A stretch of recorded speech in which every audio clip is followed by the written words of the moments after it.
If you haven't heard about Anchor, it's the easiest way to make a podcast. Let me explain. It's free. You can record and edit your podcast right from your phone or computer. Anchor will distribute your podcast for you, so it can be heard on Spotify, Apple Podcast, and more. You can make money right from your podcast with no minimum listeners. It's everything you need to make a podcast right in one place. Download the free Anchor app or go to anchor.fm to get started. Welcome to the Be the Adult podcast. Be the Adult is a non-profit organization that provides blueprints for calm and effective parenting so that children can grow into their best selves. Because ultimately, we aren't raising children. We are raising little people who will one day be adults. Hey, Nancy. Hey, Marisol, how are you?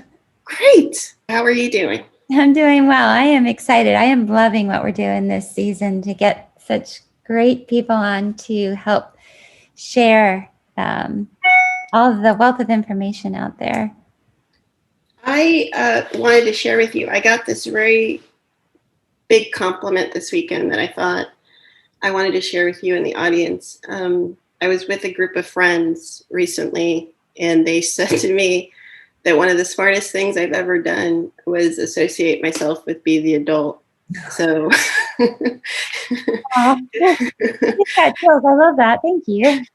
So I'm very grateful to be part of Be the Adult in the organization because it holds me as a parent. I'm not a therapist. I have no therapeutic background except as a heavy user. But I get to surround myself with you and our guest and people who are trained in some amazing modalities that help me let me come home and, be calm, speak kindly, or at least attempt to do these things. So thank you to you and to Be the Adult and to all our guests. I'm excited. Yeah, and thank you. I actually am fighting my tears back because you're such a gift to me personally, but also to this organization. We wouldn't be where we are without your dedication and huge heart and incredible daily support of our organization. So thank you. Thank you.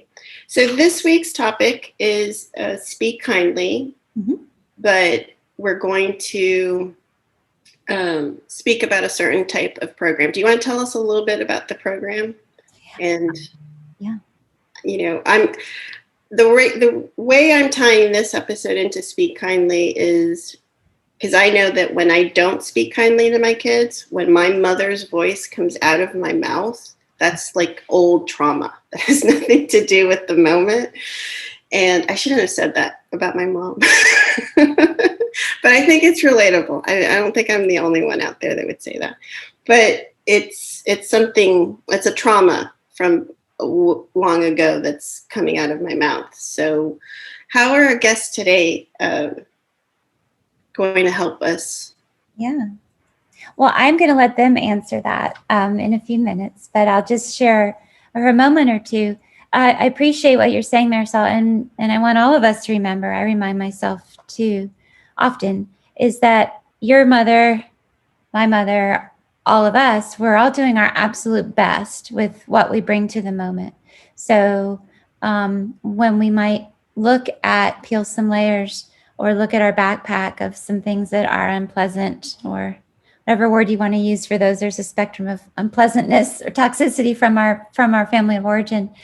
I really try not to blame, not perfect at it, but and I really try to have grace for myself because I know that my parents, myself, we're doing our best with what we bring to the moment. And some of what we got from our family of origin really took good care of us and continues to. And some of what we got in our history didn't take good care of us, sometimes to an extreme level. And now my whole body's chilled as I'm talking. When I speak truth, my body gets chilled. It's pretty cool. But anyway, and even in this moment, some of that we went through really does not take good care of us or our kids. But the important part is to say, this is my best with what I bring to the moment, with all of my experiences, my tools. let me increase my awareness of what's not taking good care of me and my kids and try to do better. And so I just offer that to you in this moment, and then to myself as a reminder, and then to our listeners. So our guests today, they were described to me as a dynamic duo by someone I highly respect in the community. And she said, "Oh, they're amazing. You need to have them on and share their energy, their passion, and their knowledge." So I'm not going to take up too much more time. I'm just going to introduce them. And they're going to talk about CREM, which is the community resiliency model. And I am not going to attempt to explain that. I'm going to let them do that. But first we have Lauren Clark. She's the program integration coordinator with community care of the Lower Cape Fear, which is a local nonprofit in Wilmington, North Carolina, population health organization providing care management to patients and quality improvement support to primary care providers across the Lower Cape Fear region. She's a CREM trainer supporting our community's movement towards becoming trauma-informed and resiliency-focused. Love those words. Lauren is a social worker by trade, proclaimed theater nerd, avid runner, and mom to 7-month-old Jet and 5-year-old Ella. So she has her hands full. So welcome, Lauren. Thank you for coming. And then we have Jessie Harden. She's a provider engagement coordinator with Carolina Complete Health Network, the provider lead plan for North Carolina Medicaid transformation. Jessie has been a certified community resiliency model trainer for about 2 years and loves interacting with people to share her knowledge and skills. She has a master's degree in health education and promotion from East Carolina University and is obsessed with her fur baby named Buddy. So welcome, Lauren and Jessie. I don't know if you can hear my excitement to have you speak. And like Marisol said, we know you have so much to offer. You have a wealth of information. So we're going to sit back a little bit more than we might normally to let you do your thing and to encourage listeners. I'm imagining that, that the information is pretty dense. And so we might need to listen to your information several times to really be able to take it in. But I'm going to ask you at first to define resiliency and what the community resiliency model is, and then kind of take it whatever direction that you want. Does that sound good? Yeah, sounds great. Yep. Hi. Thank you so much, Nancy and Marisol, for having us on. Jessie and I love listening to podcasts, and we're often sharing the latest one we've listened to. So super fun to join you guys and to be able to share this information.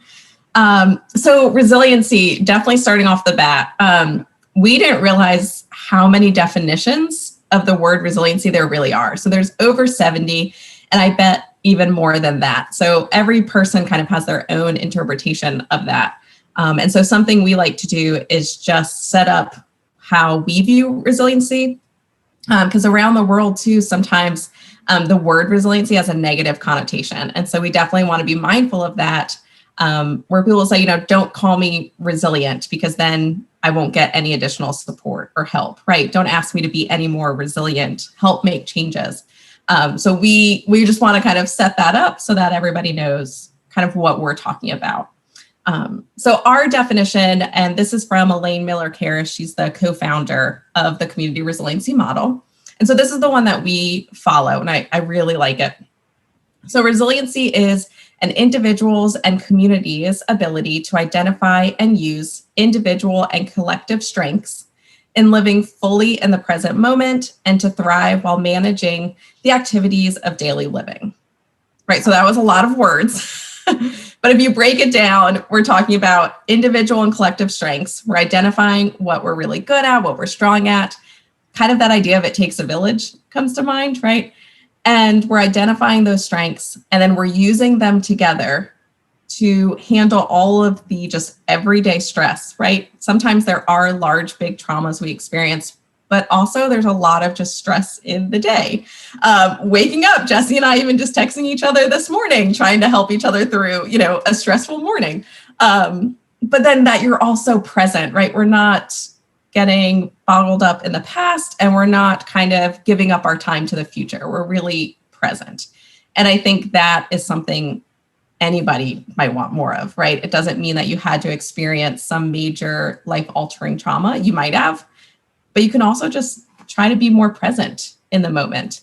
And I find myself often drifting, and I feel like over the last several months with everything going on, thinking and worrying and realizing, oh my gosh, the day just went by, and was I present in the day? So that's kind of our definition when we're talking about resiliency. That's sort of like I was saying in the intro about, being a part of Be the Adult has made me a better parent for sure. So it's sort of like that collective synergy. Like, yes, I love that. Yeah. And I mean, we are hardwired for connection. I know Brene Brown talks about that a lot, but I mean, if you get into the science of it, which, we probably won't today, but we're hardwired to connect with other people, to work together, to have that village. Excellent. I love your definition. It's really encapsulates everything we talk about. So, yeah. Yeah, I would just say, one of our favorite activities at the beginning, like Lauren said, when we're working with a group of people, is asking folks how they define resiliency. And it's really fun to see what different people come up with.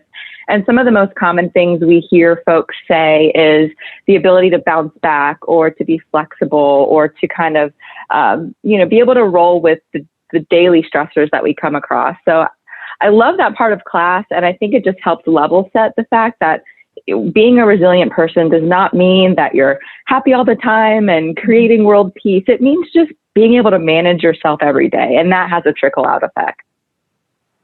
It's sort of, I keep going back to how perfectly it works with Be the Adult, because I think even in the name of Be the Adult, that's what we're asking of people, is like, be in the moment and, be the best version of yourself, for your kids, and for the community. It is a trickle down effect. Right.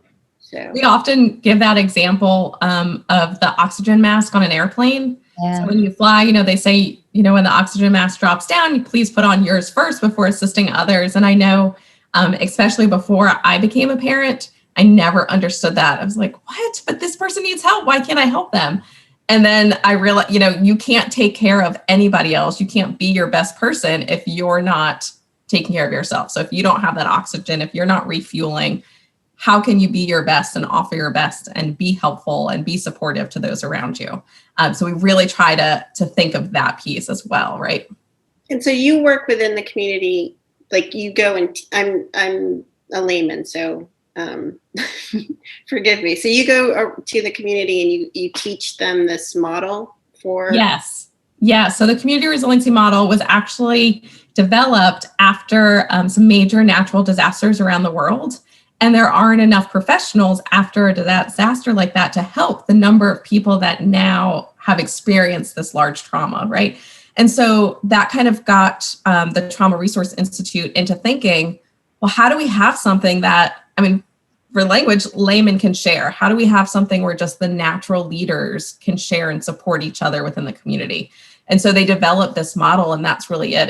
It's simple, it's easy to learn. You don't have to understand a language or have certain reading or writing abilities. And so that's the nice part. It's for kids, it's for adults.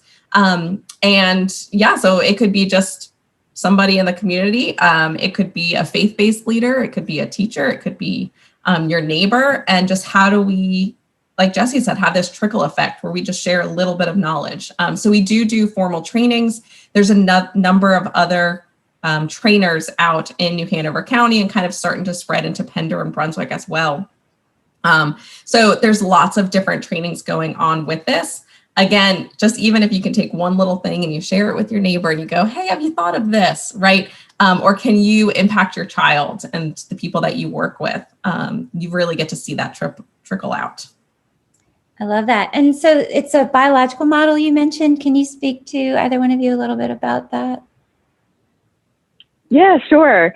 So when you think about us as humans, when we have stress in our lives or stress around us, oftentimes we have these physical sensations of stress. We might have tense shoulders, or we might even have an upset stomach. And so what this model really starts to help people understand is the fact that our body has these natural reactions when we're dealing with stress. And it's not because we're weak, but it's just because that's the way that we're designed as humans. And it's the way that our body is designed to keep us alive. And we need this biological model to basically tap into our nervous system and tell it to calm down once again. You know, throughout our day, our nervous system is constantly turning on and on and on. And like I mentioned, it's designed that way to keep us alive, except nowadays we have many different stressors, not like we did hundreds of years ago. We have pandemics, and we have traffic and mortgage and kids and school and work and all of these things that we're trying to manage every day. And every time we are trying to navigate something that might be stressful, that nervous system might kick on. And if we have our foot on the gas all day long, that can create a lot of wear and tear on our bodies. So the community resiliency model works with our biology to basically help calm the nervous system. Oh, I love that. I love that. I need that. I need that desperately. So could you give us some examples of like the techniques that you share with your audiences? Definitely. And one of the first one, and kind of the major piece of CRIM, is what we call tracking. And both Marisol and Nancy, you guys were already kind of doing this in your conversation, which was fun to notice. Nancy, you were talking about the chills running down. You know, Marisol, you were talking about how you notice when kind of that different voice comes out, you can kind of just sense it in your body. You just get this feeling, this ick kind of almost feeling.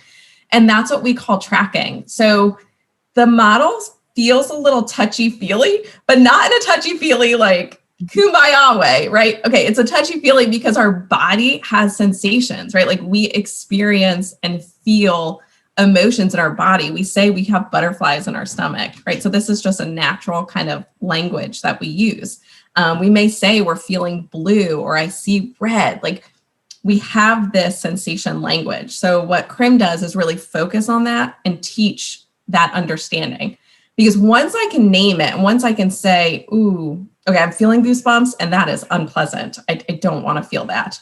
Or I'm feeling goosebumps and that's exciting, right? That's awesome. I like that. That's pleasant. Once we can identify those, we then have the choice to focus on one or the other. And so we can pay our attention then to the pleasant sensations versus paying attention to the unpleasant when we can't name it. So tracking is really that first key thing. And it's just noticing those really visceral sensations within your body. Oftentimes it's things like heat. So I feel warmth, I feel coldness, I feel numbness. It could be I feel my breathing. So my breathing has slowed or sped up. It could have to do with your heart rate. Again, feeling a faster heart rate, a slower. Muscle tension often is another one. And with every kind of area and focus, you're going, is this unpleasant? Is this pleasant? Or is this neutral? Because sometimes we might be feeling so, what we say, bumped out, right? Like we're just feeling so out of ourselves. That feeling neutral is good. So we definitely want to make sure that's noted. Again, it's not rainbows and unicorns, but can we feel just a little bit better? Maybe even some people use the word grounded, right? Can we feel a little bit more grounded, a little bit more centered? But essentially, where in your body do you feel that? I love that. I just prior to you guys coming on, I was having a conversation with Nancy explaining the week prior how my body, I was having some personal issues, and how my body, I knew I was in trouble because my body was telling me I was in trouble because I couldn't regulate it, and I was out of sync, and all my normal tools that I use weren't helping me. And I actually had to, contact a doctor and say, I need some help outside of, what I normally do. And I think, we have this huge body that we've been given. It's a huge tool to give you insight on what's going on in your life. So to me, it seems like really obvious. Like, I say this to like friends of mine, like if you look at, and I say this out of like, from a perspective of someone who studies yoga, again, not a therapist, but if you look at, if you have a dog, and if a dog you watch their body language when they think, when someone's at the door, or when, how they react to it's in all of us. We all have that ability to study what our body is telling us. Like I'll find tension in my throat when I feel stuck, or like I can't say what I want to say, or whatever emotion's coming up. I sense it in my body. But it's a skill that it was taught to me in therapy many years ago. But it's a practice. I have to constantly go back to it and be checking in, even when I'm working, like in a mundane, nothing bad's happening. But if I hate the assignment I'm working on, I'll know. my body's like, exactly. I'm so glad that you mentioned that it's a skill. And even outside of these CRIM skills that we're talking about, it really does take practice to first just take a second to check in with yourself, right? That takes practice, just integrating that day to day. And then taking it one step further and saying to yourself, what do I notice? Oh, I do notice that I have a tightness in my throat, or a tightness in my shoulders. Something's going on. Oh yeah, okay, this is stressing me out right now. I need to do something to help myself. And like you said, in that case, it was reaching out to your doctor. And if you hadn't taken the time to check in with yourself and really think about what was going on, you may not have done that, because we're just so used to going through the motions and just trying to survive. And going back to that definition earlier, what we really want to do is get to the point where we can actually thrive while managing activities of daily living. And I wanted to touch on another concept. Lauren mentioned being bumped out. And at the heart of this model is something called the resilient zone. And so if you think about this zone, it really is talking about the bandwidth that every person has to be able to go about their day and function and be productive and make decisions. When you're in this zone, call it the resilient zone or the zone of well-being, it doesn't necessarily mean that you're happy all the time and that everything is butterflies and rainbows. It means that I can be a little annoyed and still go about my day. I could be a little bit sad, but not washed away with sorrow. I can be happy or excited, but not over the top, and be able to still go about my day. And so the goal of CRIM, and going back to tracking and talking about that nervous system, is really about paying attention to when we're actually in that resilient zone. Because all too often, it's really easy for us to pinpoint how it feels physically and emotionally when we're stressed or bumped out of our zone. What we get away from is understanding how it feels when we're in that okay zone, in that zone of well-being. And when you pay attention to that, it actually helps expand that zone. And over time, with practice, again, it helps you have bigger bandwidth to deal with life as it comes at you. The thing about this zone is that even for an individual person throughout one day, it can widen, it can shrink depending on what's going on. And so it's always in flux, but the goal is really to stay in tune with when we're in that zone, practice those skills to widen our resilient zone. And then, like we've been mentioning, tapping into that nervous system and noticing those sensations when we get bumped out. And I think it's important to note that children also have their own zone, right? Like, this is not just an adult that has a zone that they're bumping in and out of. Children also have a zone, and they're having sensations, and they don't have the full language, we do, to really talk about that. And so noticing that if I'm bumped out of my zone, right? So I'm having some of those yucky feelings, maybe tense shoulders, I'm noticing it. And maybe I respond and I react instead of being thoughtful to my child, right? Maybe I don't speak kindly. And now my child, I just kind of put in a fear response almost to them, right? It's almost like a survival response. Now they're bumped out. Now we're both bumped out. And that's, you kind of see how that just kind of is disruptive, right? Our nervous systems feed off of each other. Yeah, I was thinking. But in that moment, if I can control myself, I can notice that, then I have the chance to help my child get back in their zone. Then we can talk about it, right? Then I can process and explain what happened, or, talk to them, and, you can process things a little bit better. But if we're both bumped out, essentially. Yeah. I was going to say, I have older children now, but I remember when they were little, I would treat them telling me that they had a tummy ache, like a tummy ache. And now thinking back, I'm like, that probably wasn't a tummy ache all those times. It was probably, them being bumped out for whatever reason. But I was getting the Tums.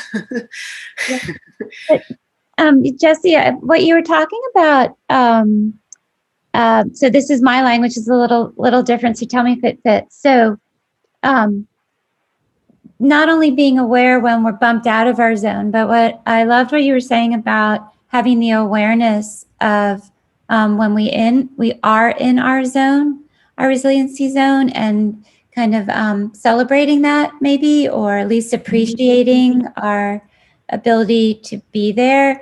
And then the modeling that, we talk a lot about modeling, right? And so Lauren, you were talking all about that, how kid might perceive us as a threat, and then the whole thing blows up, right? And so on the flip side, it would be, I was thinking about for myself, when I can regulate and get in my zone. I love the image of bumped out. I love that. I'm trying to come up with one, and you might have one of an image I could have when I'm in my zone. Because to me, that's so valuable, modeling that for my child too, and appreciating my ability to do that, and then maybe sharing with my child how I'm doing that. And tracking is one way to do that. I'm curious, do you have anything to kind of add to what I said? And then if you might be willing to teach us, if we have time for all of the skills, but some other skills that will help us stay there. Yeah, so we love visuals when we're teaching this model, and visuals help folks of all different ages and languages also learn these skills. And there is a really nice visual of that zone that you're talking about. And there's a great app that was developed by the Trauma Resource Institute called iChill app, the letter I, chill, and then app. And there you can find some really great resources that you could use to help yourself. And then also if you're sharing it with your children or your friends or your coworkers, anybody, right? You can use your phone and say, oh, this is what it looks like when we're in our zone. And these are some of the symptoms I feel when I'm in my zone and when I'm bumped high or bumped low. There's these different directions we can take if we're bumped out of our zone, right? We might feel bumped high where we feel more edgy or irritable. We might feel more tension throughout our body, or we could be bumped low, which means we might feel more sadness, or we might feel more heaviness or numbness throughout our body. So getting really specific with what you feel physically helps identify where you are and can help you get back into that zone. And the first skill we went over, tracking, is sort of the one that plays out through all the skills that we teach with CRIM. But a really great way to learn tracking is through this second skill called resourcing. And resourcing basically is calling to mind something that helps you feel a little bit better in the moment. It could be something like your pet. Earlier, we were talking about our dog, and my dog's name is Buddy, and Nancy said that you used to have a dog named Buddy, and we both smiled. And so that alone is a resource, and we're tracking the fact that we're smiling right now, and that's pleasant, right? So other things that could be a resource might be loved ones, places that you visited, a hobby, something about yourself that you like, really just anything. They could even be completely made up or imagined. But what a resource does is it helps bring something to mind to give us that sense of peace or that sense of calm, or even that sense of excitement or happiness if we're feeling bumped low. And by thinking about that and really painting a very vivid picture in our minds, and then tracking our nervous system, we can start to pay attention to what kind of physical sensations we feel in our bodies when we think about those resources. It could be your favorite song, that first cup of coffee in the morning, really anything. I have this example that just came to mind about resourcing too with kids.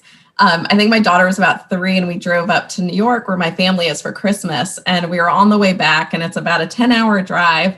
And so she's sitting back there, and we still have a couple hours left, and she just starts crying.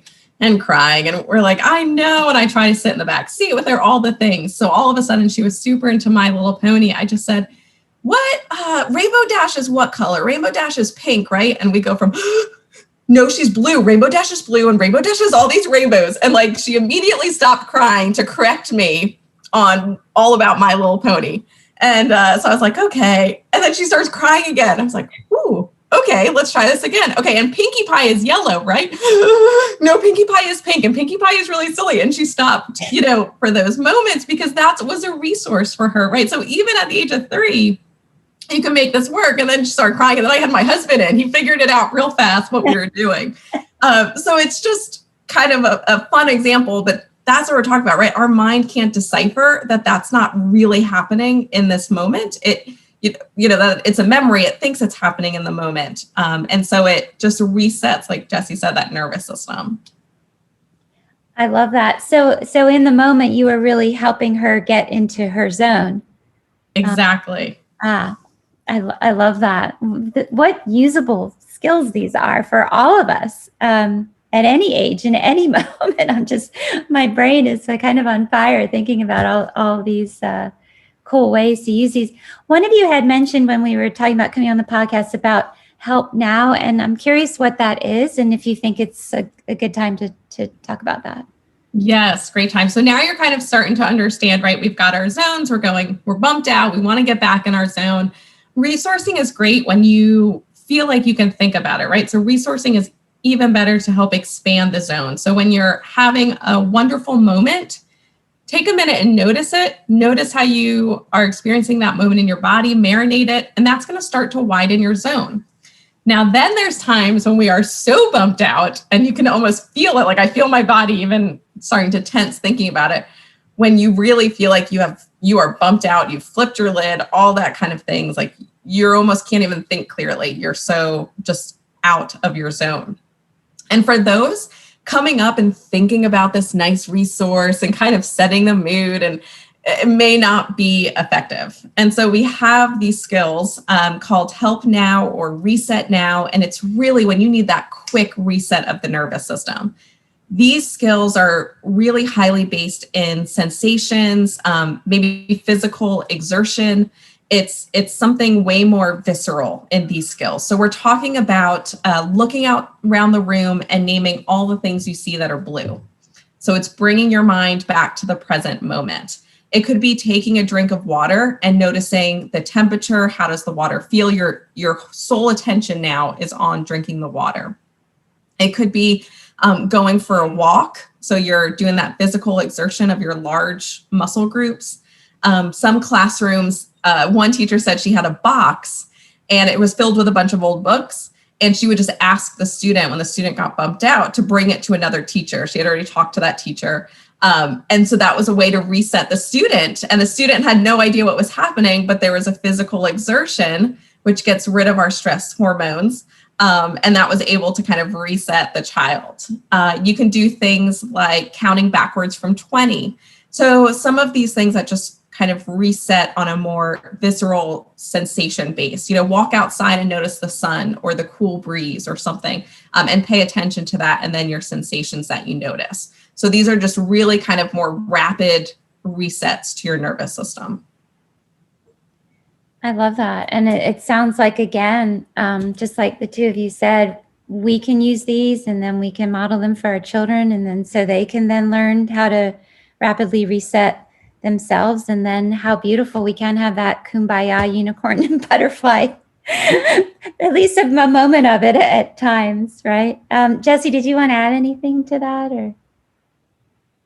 No, while Lauren was talking, I was taking my drink of water and using my own Help Now skill in the moment.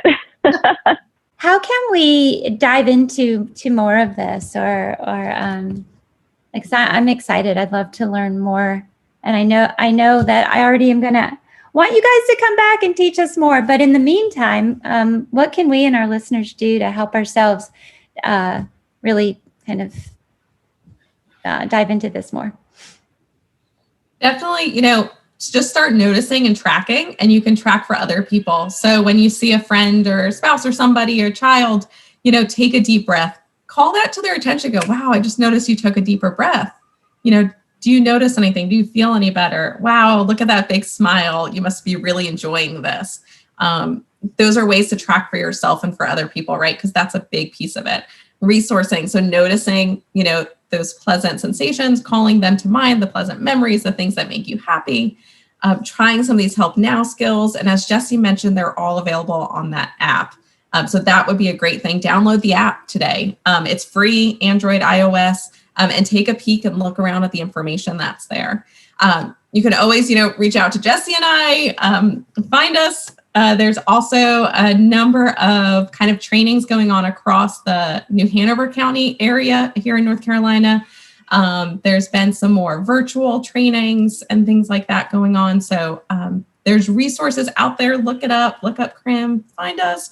But yeah, we'd love to talk more. I think Jessie and I could talk about this forever. And as you've mentioned, the thing we like best is just how accessible the skills and the information is, right? Information is knowledge. And I really feel that is once we start to understand how our bodies work, how the stress response works, and then how that resiliency kind of component comes into play, well, then we can use that to our own advantage. We better understand our bodies and other people around us and kind of create that resiliency community. Yeah, the word hope keeps popping up in my mind, that to me, at any moment, we can bring ourselves hope because we can get ourselves out of that moment. Is it okay if I try to repeat back what I've learned as a layman? Sure. Yeah. Please do. Correct me if I'm wrong. So the first skill I learned was tracking, become aware using my body. Then there's the resiliency zone, which the way I understand it is it's not the high or the low, it's the calm. I don't know if that's the right word, but yeah. Okay. And that's the zone we want to be in most of the time, right? Okay. Yes, that's where we're going to have good relationships, learning, fun. We're going to feel good. Be in the moment, which is a phrase it's becoming ever more popular and popular. And then if we're out of the zone, some of the tools that we can use to try to get back into the zone is resourcing, finding things that I wanted to say bring joy because I kept thinking about a dog, but bring us calm, bring us exactly joy, calm, peace. Exactly. Okay, and if we're really out of the zone, using a help now or reset now tool to really get back in there, walking or the other examples that you gave. Did I do that justice? Exactly. Amazing. And if anybody listening ends up looking at the iChill app, you'll notice that there are additional skills with the community resiliency model. And so the thing that we always like to share with folks is that it's just a toolbox, right? You may not always need the hammer, you may not always need the wrench, but just go looking for something that works for you in the moment and what's going to get the job done. And sometimes you have to use a couple of tools to get that done, and that's completely fine. And not even is CRIM its own little toolbox, right? But it's kind of in this bigger garage of self-care tools, right? So there's other things that folks are already doing that helps them stay in that resilient zone. Maybe it's the morning walk, or maybe it's, 5 minutes of quiet time to yourself. So all of these things fit together, and CRIM is really great because it's accessible and you can use these skills right along with everything you're already doing. We'll sometimes joke about the fact that, self-care is sometimes thought about as bubble baths and massages and lotions and potions. And that's all great, right? But sometimes that's not accessible for everyone. And some of those things cost time and money. And the cool thing about CRIM is that you can use these skills just throughout your day. They're mostly just you taking a second and thinking about something and paying attention to your nervous system. And oftentimes that doesn't take any extra time or money for us. And we can go about and use these skills while we're driving, while we're picking up the house, while we're talking with a friend, all of that. Well, I thank you so much for coming on the podcast. I learned a lot, and I will definitely be linking the the app, the iChill app, and our newsletter next month. So I definitely want to ask our listeners to, subscribe to the newsletter to get more information on Krem and our guest. Nancy, did you have anything you wanted to add? I love your energy, Jesse and Lauren, and always Marisol, what you bring to the moment. Jesse and Lauren, I just am like, I'm tracking right now and just noticing how I'm feeling, just spending time with the two of you. And so how cool. What a gift to the community to teach all of this. For me, another word that I often kind of put things into one word to help myself again, be aware. And it's this, it sounds like everything that you're talking about to me is helping me reconnect to myself, to kind of come back to me, to be able to feel empowered, to know that I have a lot within me that I can use to take better care of myself in the moment, or my child around me, or whomever is around me. And this is just, my brain is just really happy right now. So thank you so much for your time and energy. And I hope the two of you will come back for another podcast and continue to teach all of us. Just know that in my house, I know I'm going to be using the phrase, I'm bumped out. I'm bumped out of my zone right now. It's going to become a very common phrase used. Have a shared language and see, people would know exactly what you mean. And they're like, oh, okay. How about we go for a walk? Can I get you some water? What? I'm bumped out. I'm leaving. No, thank you very much, everyone. Please like, share, subscribe to the podcast. We appreciate Jesse and Lauren coming on this week and sharing this valuable information with us. We will be back next Sunday with a new episode for our season 2 of Be the Adult. Thank you, Nancy, Lauren, Jesse. Everyone, have a great day.